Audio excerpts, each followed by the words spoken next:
Bacon in the GOP primaries.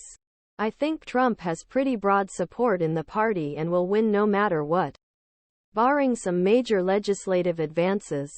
But it would be interesting if all other candidates dropped out this week and supported Haley, who has emerged as the strongest of alternatives.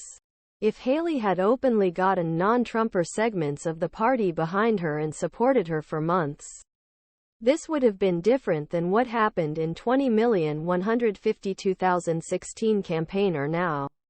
I think Democrats should make the campaign less about voting for Biden and more about voting against TrumpMike JohnsonMAGAabortion bans. And they need to make President Harris look like a reasonable candidate to voters who believe Biden is too old for the job.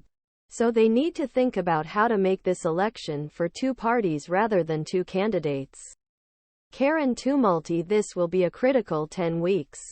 Maybe the last glimmer of hope that the Republican nomination will go to anyone but Trump. Things are going on in Iowa to a degree I can't remember seeing before. If Trump can't be stopped there, it's hard to imagine it could happen anywhere else. Christie had thought New Hampshire, where independents can vote in GOP primaries, would be where his anti-Trump message would resonate. But he finished fourth there. Haley's home state of South Carolina probably won't move into her camp unless she can make believers out of them by being successful elsewhere. DeSantis acknowledged that he was putting all marbles there because this is his and Super PAC's only remaining chance. McArdle Unfortunately. What now? It lies somewhere between chaos and despair. Start with despair. Both sides are almost trapped in bad choices because of their past bad decisions. Democrats nominated an old man whose years are showing even in 2020. His polls are now in the basement as his party is divided by the war in Gaza.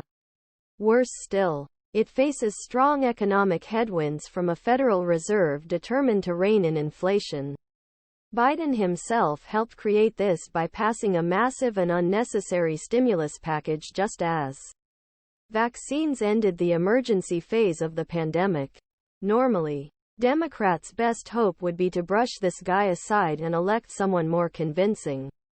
But unfortunately, the most likely replacement is Harris, who was chosen for coalition endorsements rather than for her sparse political talents.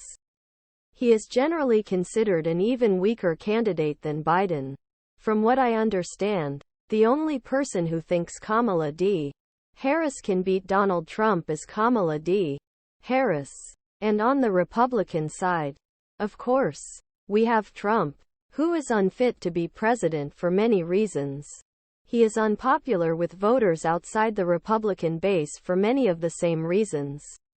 He is hated and despised by nearly every politician in his own party.